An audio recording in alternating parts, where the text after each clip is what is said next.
오늘 이 시간에 세상에서 뭘 보겠느냐? 믿음을 보겠느냐? 그런데 오늘 본문에 세상에서 믿음을 보겠느냐?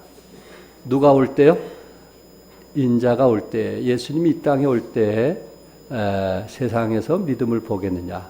그 세상에서 저는 내 이름을 좀 그 안에 집어넣으면서 유현택의 믿음을 보겠느냐? 이렇게 한번 적용을 해봤어요. 주님 오실 때 너의 믿음을 내가 볼 수 있겠느냐? 과연 오늘 그 믿음이라고 하는 것은 어떤 관점에서 성경에 믿음을 말씀하셨을까? 우리 이 본문에서는 분명히 이 롯이 소돔과 고모라에서 멸망하는, 또 노아가 이제 참 노아 시대에 방주를 만들어 가지고 세상이 멸망하는 그러한 멸망을 쭉 얘기하시다가 갑자기 과부와 재판장에 대한 얘기가 나오고 있습니다. 그래서 오늘 본문을 통해서 참 이 제자들이 예수님께 무언가 좀 더 배우기를 원했던 것이 있다면 그것이 기도였다는 것. 그래서 예수님께 어떻게 기도해야 좀 더 은혜가 되고 좀 힘이 되겠습니까? 그런 부탁을 하게 된 거예요. 우리 집사님들이 가장 두려워하는 것이 기도하는 거라고 그래요. 뭐 다 그런 거는 아니지만 기도하는 것, 또 어떤 자매는 기도시킬까 봐 교회 안 나온다. 그런 것까지 아주 너무 노골적으로 얘기해서 제가 아주 정말 스트레스를 많이 받고 있습니다. 예. 그때 기도 훈련 안 하면 평생 기도를 못 하는데. 근데 가만히 생각해 보면 저도 어떤 큰 집회에서 우리 꼭 저를 기도하는 경우들이 있는데, 제가 기도할 거를 알면서도 시키려고 생각하고 가는데도 그 시간이 왠지 저에게도 부담이 되고 두렵습니다.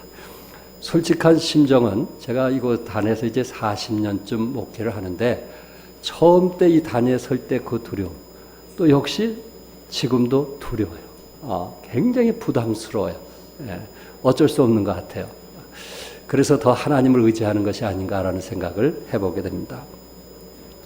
그런데 역시 우리 그 중보 기도, 뭔가 예수님께서 기도하는 것은 뭔가 변화가 있고 역사가 있고 또 기적이 있고 병든 자가 낫는 놀라운 역사들이 일어나는 것을 제자들이 보게 되는 것입니다.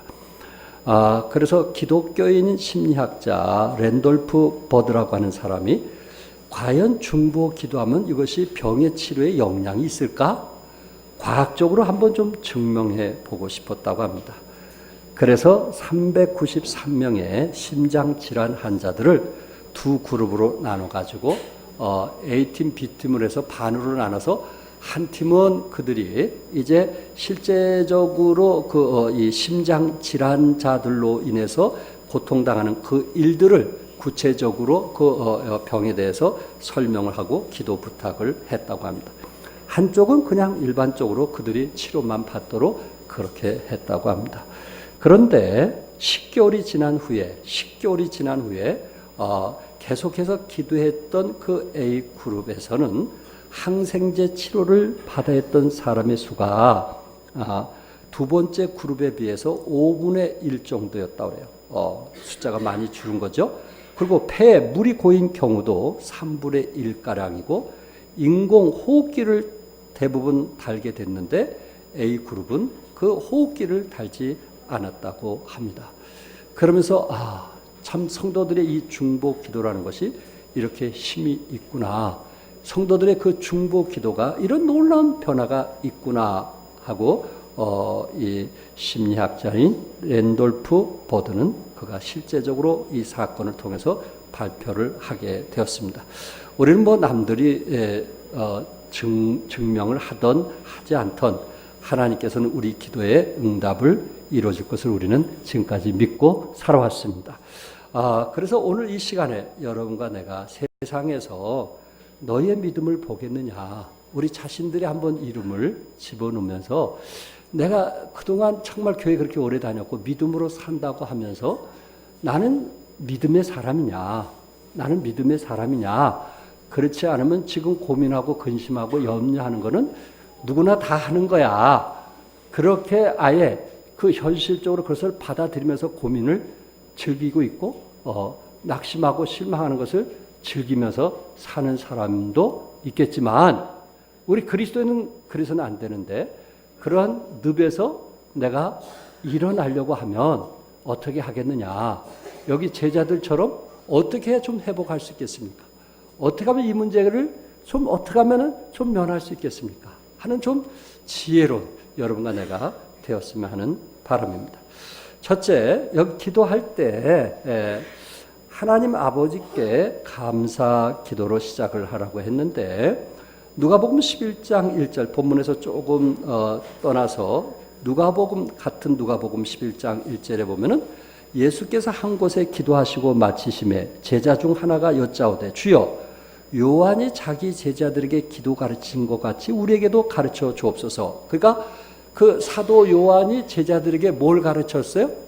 기도하는 법을 가르쳤대. 원리를 가르쳐 줬단 말이에요. 그러니까 그 원리를 가르쳐 주는 것을 보니까 예수님에게 아주 제법 잘 배웠네.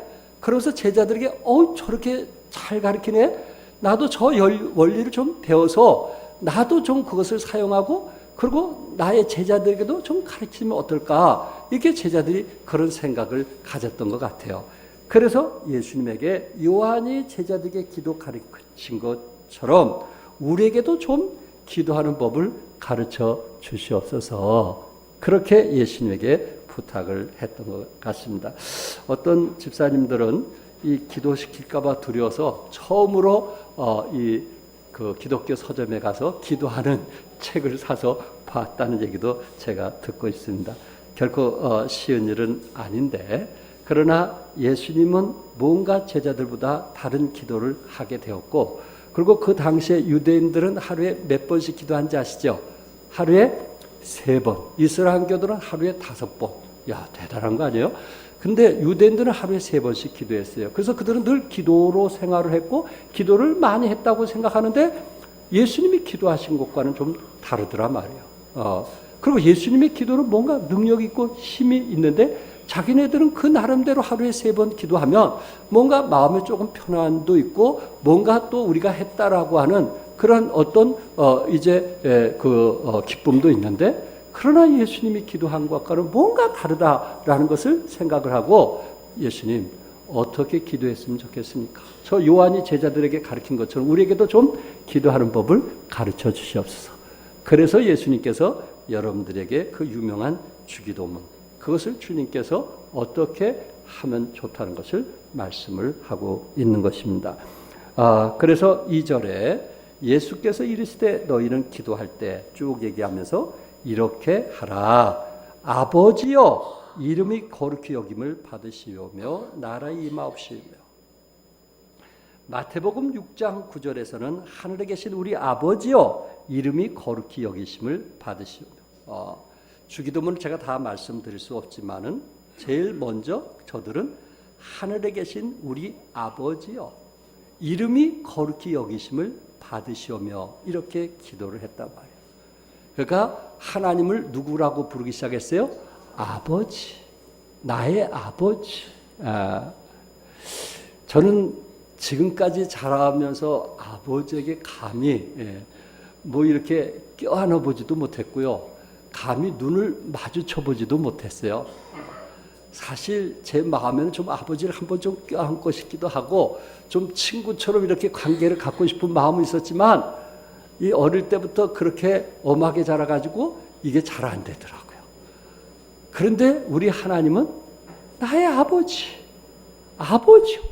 하나님을 아버지라고 부를 수 있다는 게 얼마나 감사한가. 저는 사실 그거 하나로서도 만족하고 행복한 사람 중에 하나입니다. 우리 하나님을 뭘로? 아버지요. 그러니까 여러분과 내가 기도할 때 우리 하나님을 나의 아버지로 부르시는 관계 속에서 기도하라는 얘기예요. 기도할 때 하나님과 내가 동떨어진 관계가 아니고 그분은 누구의 하나님? 나의 하나님, 나의 아버지. 내가 어떤 기도를 하더라도 우리 하나님은 전지전능하시고 모든 것을 역사하시고 내 마음의 상처와 아픔, 울음을 아시는 그런 아버지께서 들어주신다는 그런 마음으로 하나님 나를 구원해 주시고 또 나를 사랑해 주시고 지금까지 인도해 주신 것 감사합니다. 또 필요를 채워주신 것 감사합니다. 하나님 내 아픔과 내 정말 소망인데 하나님 들어주시옵소서. 라는 누구에게 기도하는 것처럼 아버지에게, 아버지에게, 나의 아버지, 내 부모에게 대하는 것처럼 하나님도 내 아버지처럼 대하라. 그러면서 그의 이름이 거룩되기를 위해서 기도하라고 말씀했어요. 그러니까 여러분과 내가 기도하되 기도의 동기가 우리 자신의 어떤 욕구, 또 우리 마음의 어떤 두려움으로부터 제거, 또 위험으로부터 벗어난 것, 공포로부터 자유, 물론 이런 기도의 동기도 될 수 있지만은 진정한 기도의 동기는 뭐냐면은 하나님을 바로 아는 것. 그분이 나의 아버지시라 내가 아버지 곁에 있으면 아버지께서 나의 필요와 나의 위험과 어려움을 도와주신다는 사실을 믿고 아버지께 구하는 태도. 그것이 중요하다는 거예요. 그러니까 여러분과 내가 아버지를 대하는데 어떤 사람은 굉장히 좀 먼 거리처럼, 제가 어릴 때부터 그렇게 자라가지고 먼 거리처럼 생각할 수가 있을 거예요. 그렇죠? 저는 결혼해서도 아버지가 좀 자주 와서 주무셨으면 좋겠는데 내 인생에 딱 한 번 와서 내 집에서 주무시고 가셨어요. 좀 자주 와서 좀 주무시면 되는데. 근데 그 하루 주무신 게요, 내가 얼마나 그 순간 행복했는지 몰라요. 얼마나 행복했는지 몰라요. 그 좁은 방에서, 우리 애들 방에서 거기서 주무시는데 그때 그 감격과 기쁨은 말로 다 할 수가 없었어요. 이처럼 우리 아버지 하나님께서 우리와 함께 동행하시고 나를 도와주신다는 그 사실이 얼마나 감격스럽냐 말이에요. 누구의 아버지? 나의 아버지. 하나님과 나의 관계. 그것이 얼마나 중요한가. 그래서 어떤 사람은 아버지와 너무나 먼 관계예요. 사촌, 팔촌, 이런 식으로 해갖고 하나님께 한 번 나가는데 너무 많은 시간 걸린 사람이 있어요. 그래서 어떤 사람은 일주일 내내 아버지의 앞에 가보지 않고 온 사람도 있어. 거리가 너무 멀어서. 그런데 어떤 자녀들은 항상 그 아버지께 반갑게 맞이하는 그런 자녀들도 있어요. 그래서 어떻게 보면은 아들보다 딸 키우는 게 재밌을 것 같아. 딸들은 항상 껴안는 게 있잖아. 그리고 필요하면 당당하게 얘기하잖아. 그런데 아들도 뭔가 서먹한 것 같고 뭔가 관계가 조금 물론 그렇지 않는 아들도 있지만 어쨌든 기도는 여러분과 내가 하나님과의 관계다. 그리고 우리 아버지 하나님께 나아가는 것이다. 그리고 누구를 영화롭게 하는 거라고요? 아버지를 영화롭게 하는 것이다. 그래서 나의 어떤 욕심, 내 욕구를 채우기 위해 하는 것이 아니고 아버지를 영화롭게 하기 위해서, 아버지를 거룩하게 하기 위해서 우리가 하나님께 필요를 구하고 또 하나님께 소원을 아래서 그 소원들이 이루어지시기를 바랍니다. 두 번째, 여기 기도할 때 그런 본문으로 들어가서 참 우리에게 교훈해 주고자 하는 것은 인내를 말씀을 하고 있어요. 이 과부가 혼자 사는 여인이 나를 번거롭게 하니 내가 그 원한을 풀어주리라. 그렇지 않으면 늘 와서 나를 괴롭게 하리라 하였느니라. 여기 혼자 사는 여인이 재판장을 뭐 하게 했어요? 번거롭게 했다 그랬어요. 야, 뭐 하겠다? 번거롭게 했다. 다른 건 다 기억 못해도 이 말은 기억해야 돼요. 제사장을 번거롭게 했다. 그 단의 뜻을 찾아보니까 그 번거롭게 했다는 말에는 이미 재판장이 그 한 여인을 통해서 상처와 고통을 받았다는 거예요. 그 끈질긴 탄원에 의해서 괴롭힘을 당했다는 거예요. 비록 그는 연약한 여인이에요. 나약해요. 가진 것도 없어요. 그러나 그가 할 수 있는 것은 재판장에게 구하지 않으면 안 됐기 때문에 그를 들어줄 때까지 그를 찾아갔어요. 그러니까 오직 하면 불의한 재판관이 저 여인이 나를 뭐 했다 그랬어요? 괴롭게 했다 그랬어요. 괴롭게 했다. 그 괴롭게 했다는 말은 권투 선수가 여러 번 잽을 날려 상대방의 약점을 집요하게 공격하는 것을 말하는 거예요. 약한 펀치지만 그의 약한 곳을 계속 쳐서 그것이 스스로 고통을 느끼게 하는 것, 그것이 괴롭게 한다라는 단어의 의미예요. 그러니까 그 재판관은 이미 불의한 재판관이지만 그럼에도 불구하고 이 여인이 계속 찾아가서 자기의 원한을 구했던 거예요. 이 사람은 하나님을 두려워하지 않는 사람이에요. 이 사람은 웬만한 사람에 대해서는 무시하면서 사는 사람이에요. 그의 마음은 얼음장처럼 어떻게 보면 찬 사람이에요. 그런데 한 여인이 자기의 그 원한을 반복해서 구함을 통해서 그가 오히려 괴롭힘을 당했다. 오히려 그 여자 때문에 내가 못 살겠다 하고 얘기를 하는 거예요. 지금 예수님은 기도하는 방법에 대해서 지금 말씀을 하면서 지금 재판관에 대해서 얘기했단 말이에요. 여러분 한번 생각해 보세요. 다른 사람의 비유도 할 수 있을 것인데 예를 들어서 정치인, 예를 들어서 바리새인, 돈 많은 사람, 권력 있는 사람 이런 사람을 비유해서도 예수님께서 말씀하셨을 건데 왜 재판관을 비유해서 말씀했을까? 그렇게 생각하면서 제 마음에 드는 얘기는 뭐냐면은 정치인이나 돈 많은 사람은 이 여인에 대해서 소리는 그가 원하는 소리는 들어줄 수 있어도 그것을 들어주지 않아도 아무 가책이 없는 거예요. 아무 가책이 없는 거예요. 들어줄 수는 있어요. 그러나 그것을 위해서 어떤 액션을 취하지 않아도 마음에 갈등을 가질 이유가 없어요. 자기가 할 일이 아니기 때문에.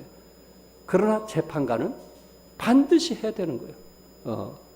그것이 어떤 결정을 내든지 누가 하소연을 하면 고소를 하면 재판장은 반드시 결정을 내려줘야 되는 거예요.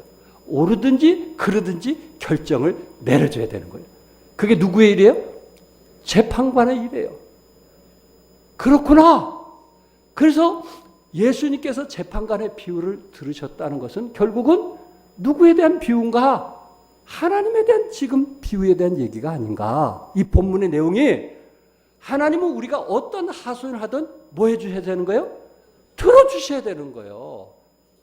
왜? 하나님은 나의 아버지니까.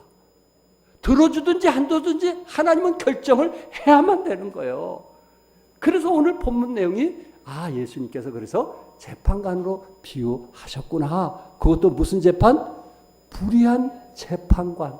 안 좋은 재판관을 비유하면서 하물며 번거롭게 해서 응답을 받는데 하물며 하늘에 계신 아버지가 우리가 하나님께 원한을 구할 때 어찌하겠느냐라고 말씀하고 있는 것입니다. 누가복음 11장 10절에 구하는 이마다 받을 것이요 찾는 이는 찾아낼 것이요 두드린 이에게 열릴 것이라고 했거든요. 영어 성경 앰플리파이 바이블에서는 계속해서 구하라, 계속해서 찾아라, 계속해서 두드리라고 번역이 되어 있습니다. 그러니까 우리는 하나님께 구하되 여기에서 우리에게 말씀하고자 하는 것은 지금 인내를 말씀하고 있는데 무언가 구할 때 계속해서 구하는, 그러나 중언부언이 아닌 내 마음속에 소원이 있어서 하나님께 뭐하는 강청하는, 그것을 중간에 포기하지 말고 인내를 가지고 계속 구하는, 그것을 우리에게 말씀을 하고 있어요. 그러니까 여러분과 내가 그리스도 안에서 아버지 하나님께 구하되, 그것을 구하되 때로 그것이 이제 오히려 우리에게 응답되지 않을 것처럼 보일지라도 우리는 뭐 하면서 구하는? 계속해서 구하는. 여러분, 아브라함이 이삭을 낳기 위해서 몇 년을 구한 거 아시나요? 몇 년을 구한 것 같아요? 그가 75세 하나님께서 약속해 줬어요. 그럼 몇 년 동안 구한 거예요? 25년을 구했어요. 그러니까 1년 만에 자식을 낳을 사람은 아예 구하면 안 돼. 아브라함의 믿음이 대단한 거예요. 25년 만에 이루어졌단 말이에요. 그래서 그는 열국의 아비가 될 수 있고, 그리고 그의 아내는 열국의 어미가 될 수 있는 거예요. 열국의 아비, 열국의 어미 아무나 되는 거 아니에요. 그들은 하나님이 들어주실까지 인내했다는 거. 이거 대단한 거 아니겠어요? 여러분, 야곱은 몇 년 만에 돌아온 줄 아시죠? 그가 장자권을 빼앗은 후에 몇 년 만에 돌아온 줄 아세요? 20년 만에 자기 고향에 돌아왔어요.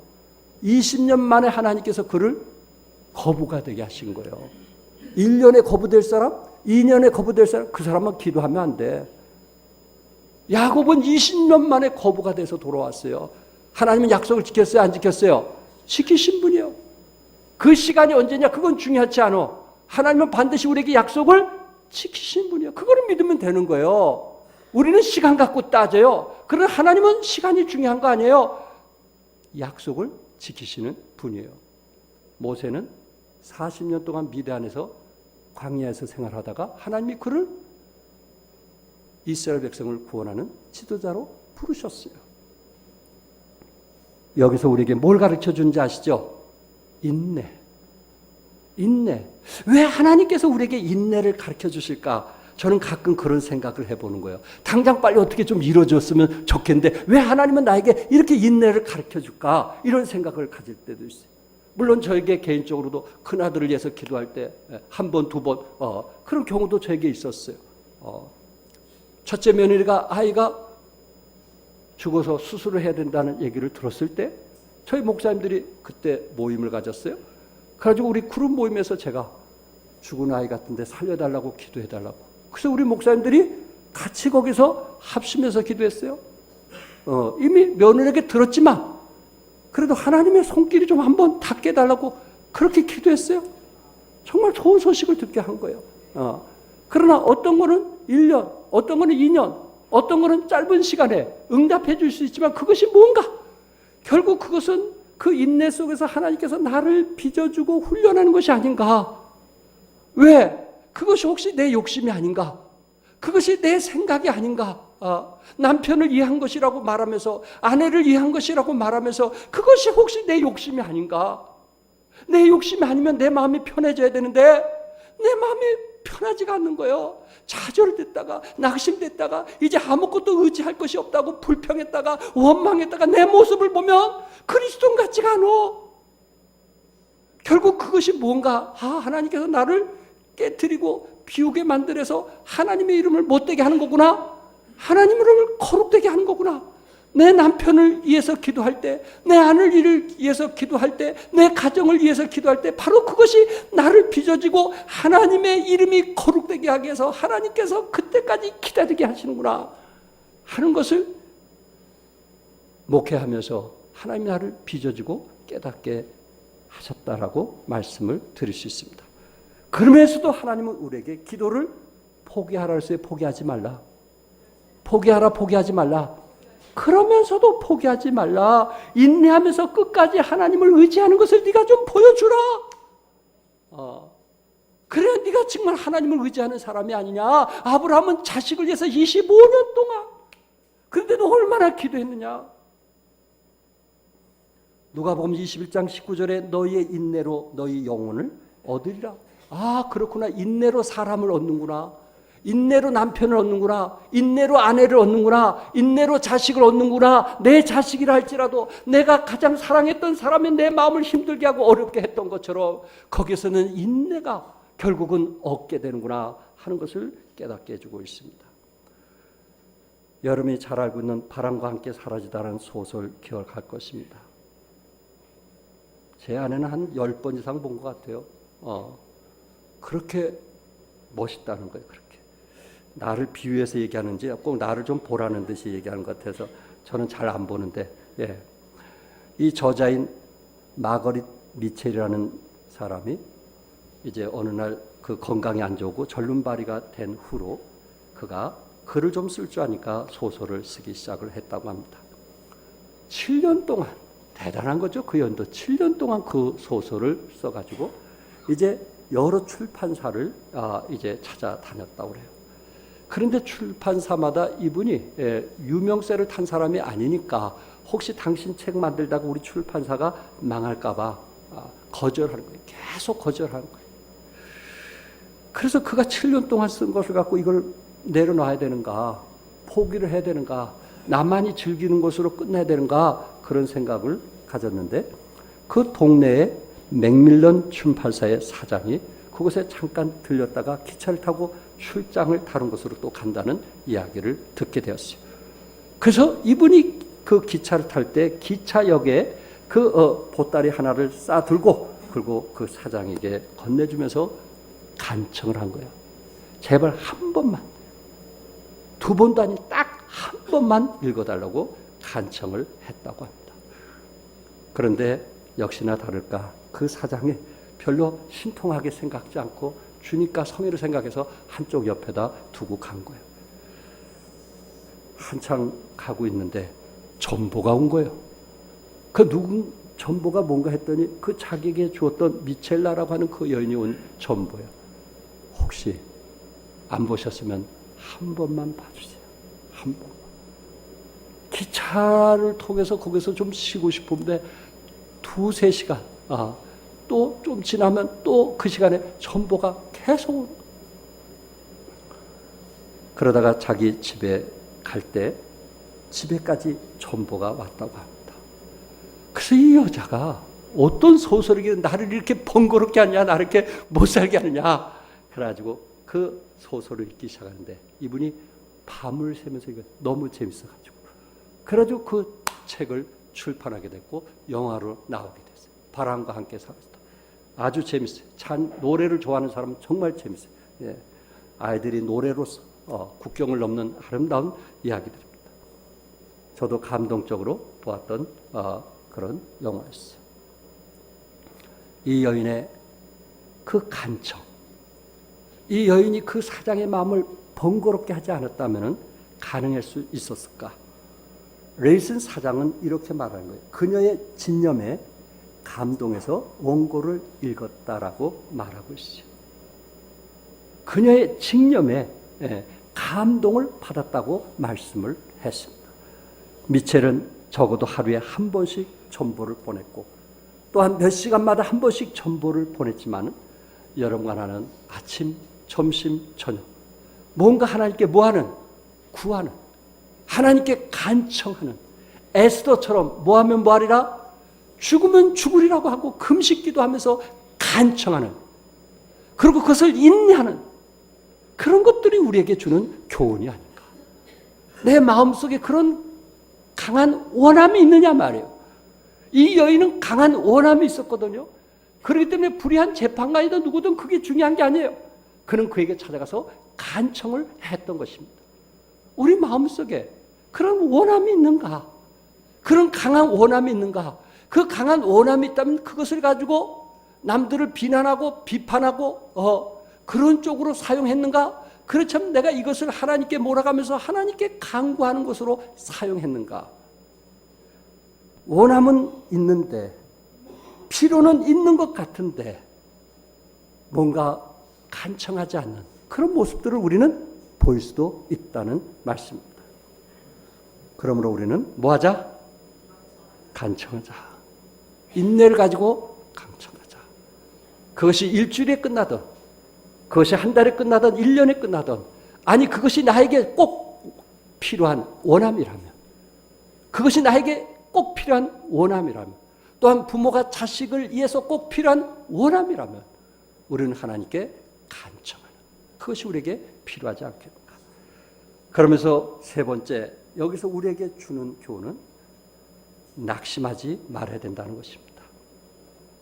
낙심하지 말고 믿음으로 구할 것을 말씀하고 있어요. 1절에 예수께서 그들에게 항상 기도하고 뭐하지 말 것을 낙심하지 말아야 될 것을 지금 비유로 말씀하고 있는 거예요. 이 원한이라는 단어가 여기에 4번이 나왔는데 그 여인에게는 그 원함, 체념할 수 없는 그 원한, 포기할 수 없는 그 원한, 그것이 그의 마음속에 있었어요. 그래서 재판장을 번거롭게 할 수가 있었어요. 항상 기도하고 뭐하지 말지라, 낙심하지 말지라. 개역 한글에서는 낭망하지 말라 이렇게 표현을 했어요. 여러분, 낭망이라는 말이 뭐냐면은 녹초가 되다, 활기를 잃다, 피곤하다, 실망하다라는 뜻이거든요. 그러니까 여러분들이 낙심하게 되면 남편이고 누구에 대해서 사업에 대해서 낙심을 하게 되면은 그의 마음속에 어떠한 영향을 받게 되냐면 활기를 잃게 되고 피곤하게 되고 그리고 실망하게 되고 그리고 몸이 다운이 되는 거예요. 밥맛을 잃게 되는 거예요. 다운이 되는 거예요. 그러다 우울증하고 그러다가 자살하는 거예요. 달리 그런 게 아니에요. 뭐 하게 될 때? 낭망하게 될 때 나타나는 현상이에요. 우리 하나님은 여러분과 나를 살리기 위해서 뭐 하지 말라? 낭망하지 말라. 어떤 일이 있어도 낭망하지 말라. 내가 너의 아버지 아니냐. 내가 네 곁에 함께하는 아버지가 아니냐. 낙심하지 말라. 포기하지 말라. 그렇게 말씀하고 있는 거예요. 그가 우리 마음이 낙심하면 기대치에 대해서 되지 않았을 때 우리 마음속에 어떤 현상이 일어나냐면 좌절감에 빠지고 실망감에 빠지게 되는 거예요. 그 모든 것이 다 싫은 거예요. 배기 싫은 거예요. 왜? 기대치가 거기서 끝나니까. 그렇다면은 아브라함은 벌써 그런 상황이 됐지 않겠어요? 모세는 벌써 그런 상황이 됐잖아요. 요셉이 13년 동안 그렇게 고통당하고 고생당하고, 또한 여러분 다윗같이처럼 그렇게 사울에게 고통을 당하면서 그가 그 많은 10년 이상의 세월을 그렇게 고통당하면서 왕이 되기까지 그가 일찍 낙심했다면 어떻게 됐겠는가? 그들이 결국 믿음의 영웅 아니에요? 그들이 승리한 사람이 아니에요. 어떤 사람이 승리한 거예요? 낙심하지 않는 사람이 승리한 사람 아니에요. 성경은 우리 예수님께서 기도를 비유로 말씀하면서 우리에게 말씀하고자 하는 것은 뭐 하지 않기를 원하는 거예요? 낙심하지 않기를 원하는 거예요. 실망하지 않기를 원하는 거예요. 포기하지 않기를 원하는 거예요. 이왕 원함이 있으면 계속 하라는 거예요. 진행형이에요. 여러분, 당시 재판관은 지금이나 그때나 대단한 거 아니에요? 혼자 사는 여인은 아주 연약한 사람이잖아요. 뭐 때문에 그런 원한이 있었는지, 돈이 없어서 자식을 노예로 뺏겼는지, 또한 재산을 이제 남편을 잃고 나서 이제 누가 재산을 주지 않았든지, 뭐 때문에 그런지 그거는 알 수 없지만, 그러나 여인은 정말 나약한 사람이에요. 가진 것 없이 아무것도 할 수 없는 나약한 사람이에요. 그가 할 수 있는 것은 그 사람 재판관에게 찾아가는 것 외에는 자기가 할 수 있는 돈도 없고 능력도 없고 힘도 없는 아주 세상에서 가장 연약한 사람이에요. 그 당시에는 모두 남성 위주였어요. 목축하는 일도 농사 짓는 일도 남자의 힘이 있어야 가능했어요. 로마에서는 여자는 아이 낳는 것으로 만족하지 그 이상 여자를 여자로 생각하지 않는 그런 시대도 있었어요. 그런 여인이 얼마나 연약한 사람이에요. 그럼에도 불구하고 그는 하나님을 두려워하지 않고 사람을 무시하는 그 재판장에게 번거롭게 했다라고 말씀하고 있어요. 번거롭게 했다. 그가 아무것도 할 수 없지만 18장 3절에 자주 그에게 가서 내 원수에 대한 나의 원한을 풀어주소서. 그가 할 수 있는 건 그거 한 가지예요. 5절에 그 과부가 나를 번거롭게 하니 내가 원한을 풀어주리라. 그렇지 않으면 늘 와서 나를 괴롭게 하리라. 하물며 7절 같이 껴서 다 같이 시작. 하물며 하나님께서 그 밤낮 부르짖는 택하신 자들의 원한을 풀어주지 아니하시겠느냐. 하물며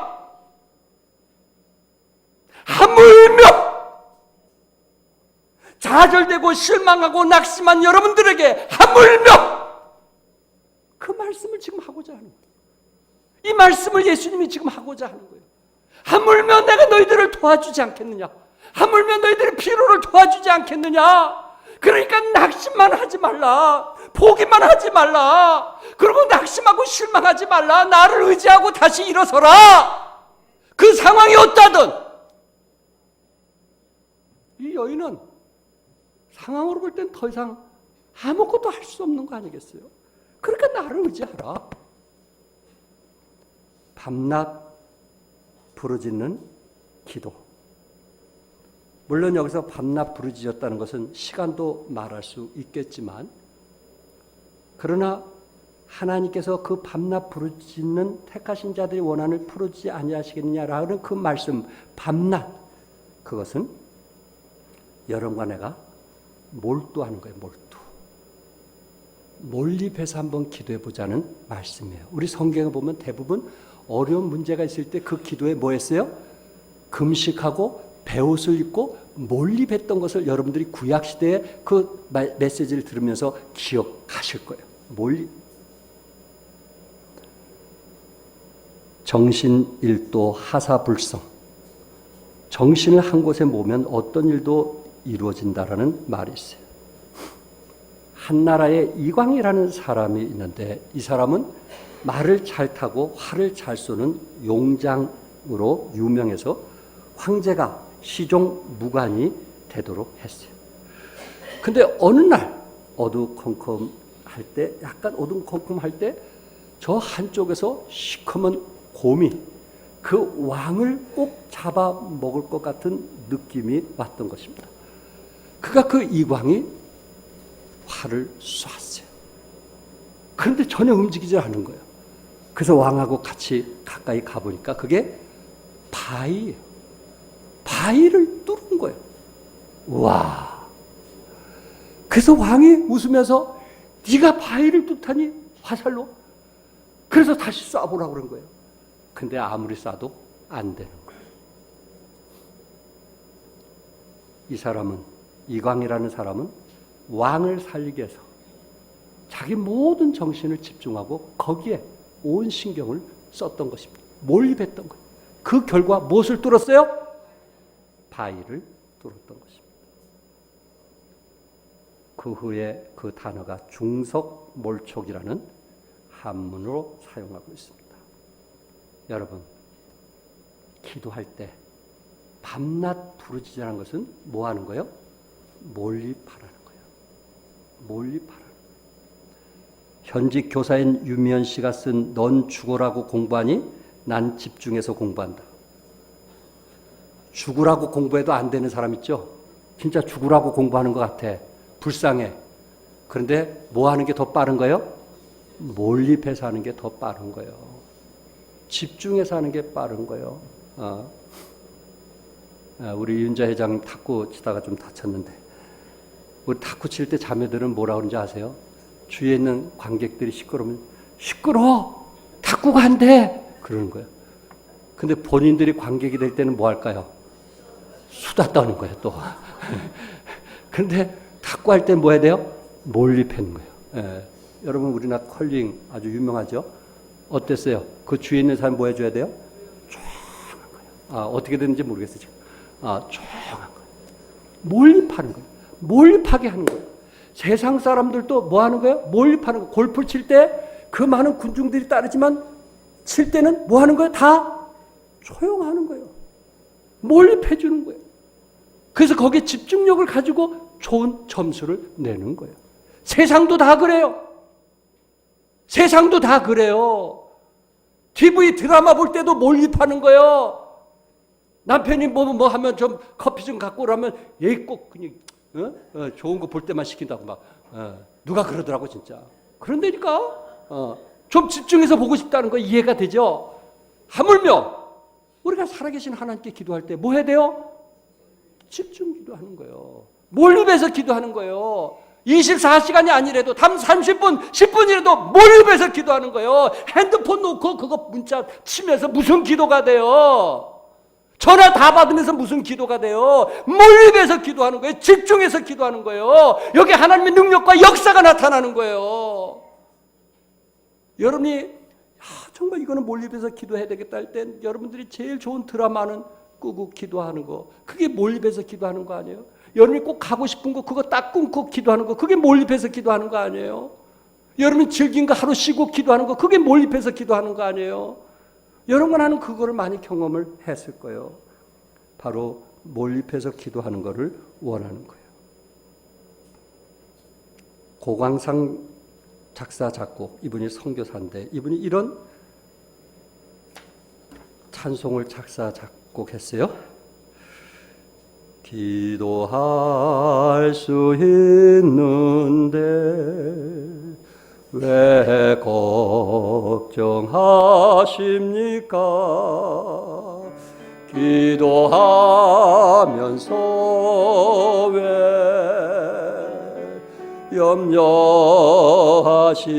염려하십니까? 같이 기도할 수 있는데 기도할 수 있는데 왜 실망하십니까?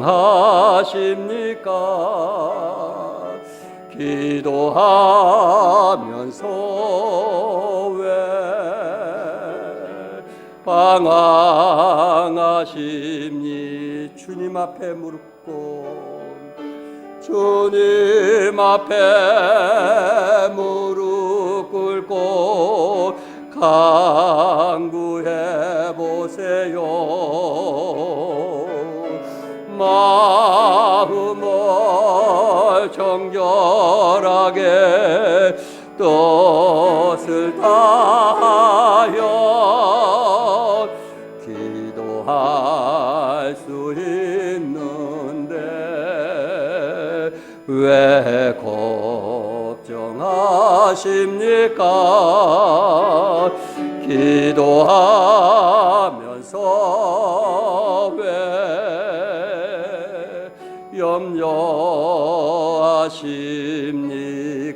염려하십니까? 아멘요? 기도할 수 있는데 내가 그런 사람 아닌가?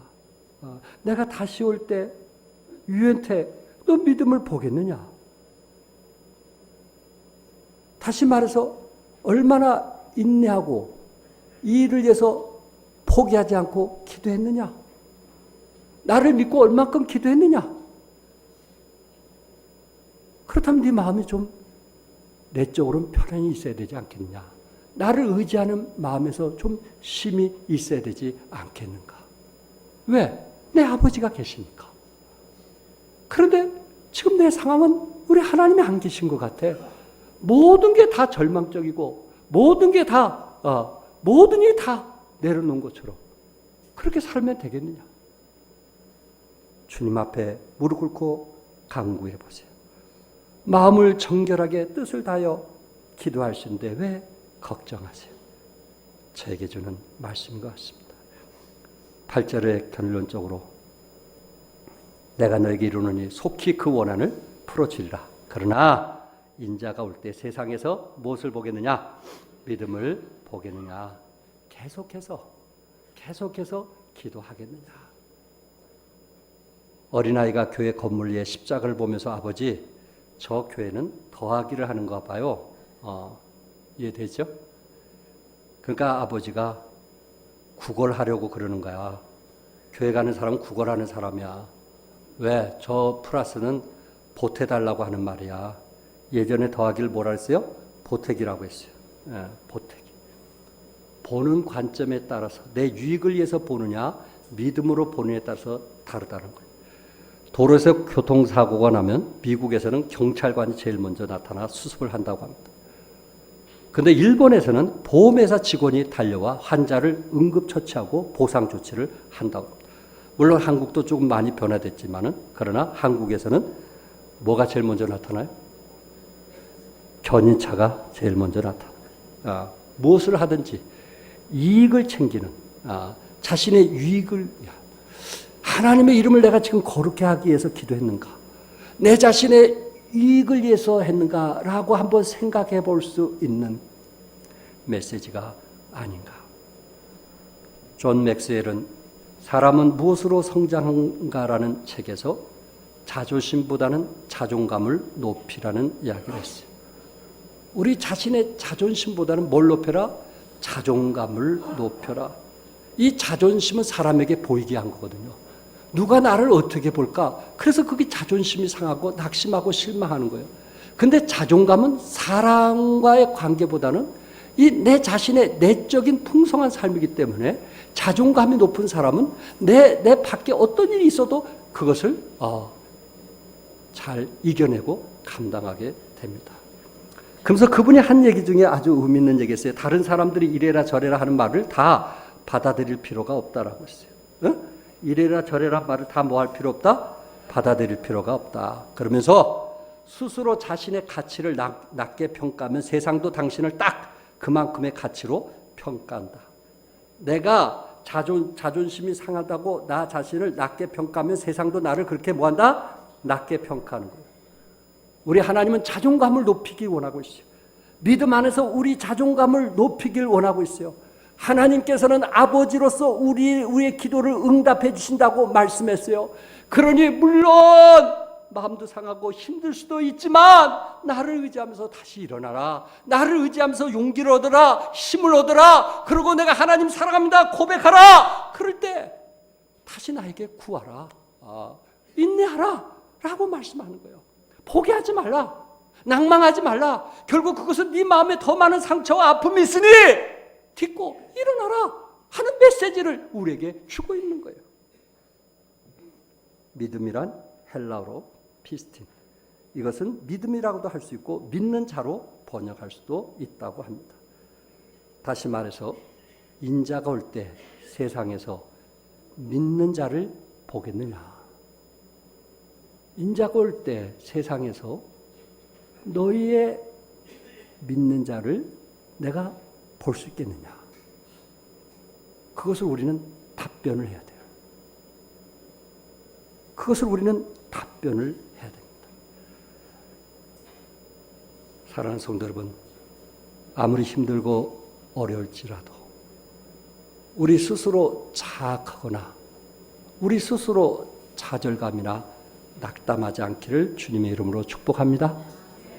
오히려 살아계신 하나님, 능력 많으신 하나님, 그리고 그분을 의지하면서 내적인 자존감을 높이면서 문제가 없는 건 아니지만 하나님 의지하면서 하나님의 선한 길을 기대하는, 그래서 올 한 해 은 안에서 강해지는 여러분과 내가 되기를 주님의 이름으로 축복합니다. 기도하겠습니다.